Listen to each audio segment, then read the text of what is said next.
Assalamualaikum warahmatullahi wabarakatuh. Perkenalkan, nama saya Nur Hikmah dengan NIM 2020A1H124. Di sini saya mengerjakan tugas UTS dari matkul Praktikum IPS SD dengan melakukan observasi ke karya wisata, dan di sini saya melakukan observasi di karya wisata gerabah gelas.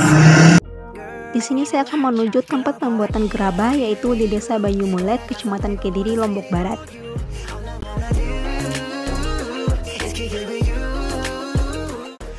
Nah, di sini saya akan turun langsung dalam pembuatan gerabah gelas.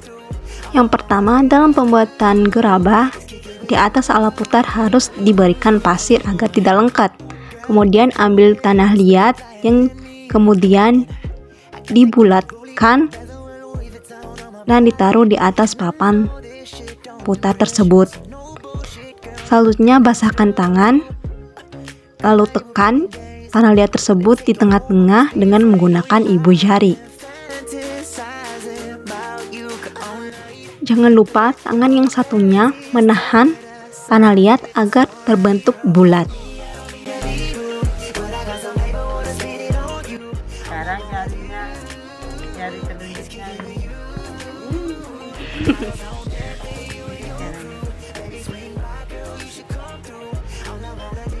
Jari tengah.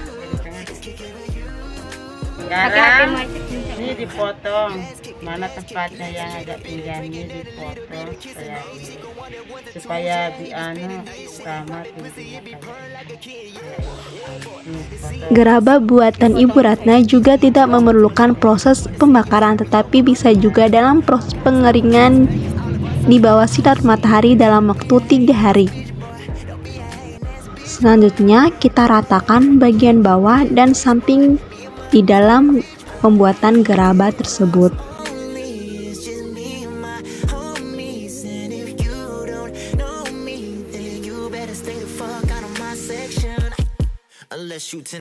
Nah, kemudian kita haluskan bagian dalam dari gelas tersebut dengan bahan yang lebih halus.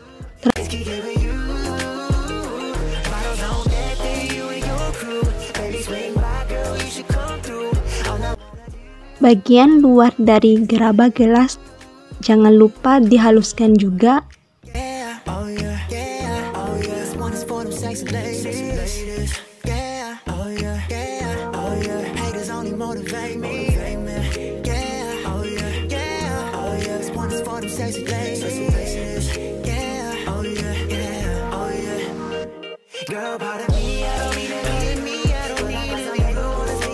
Nah, langkah selanjutnya kita ratakan bagian atas dari gerabah tersebut.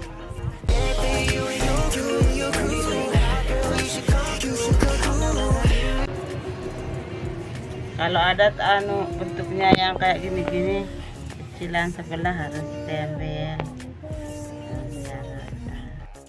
Untuk sentuhan terakhir, kita haluskan bagian atas tersebut dengan menggunakan kain yang halus yang telah dibasahkan.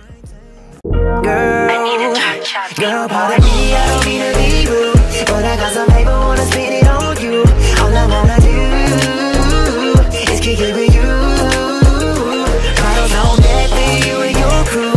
Baby, swing by, girl, you should come through. Nah, gerabah gelas pun jadi. Untuk harga gelas yang saya buat minimal bisa mencapai 15.000 untuk satu gelas.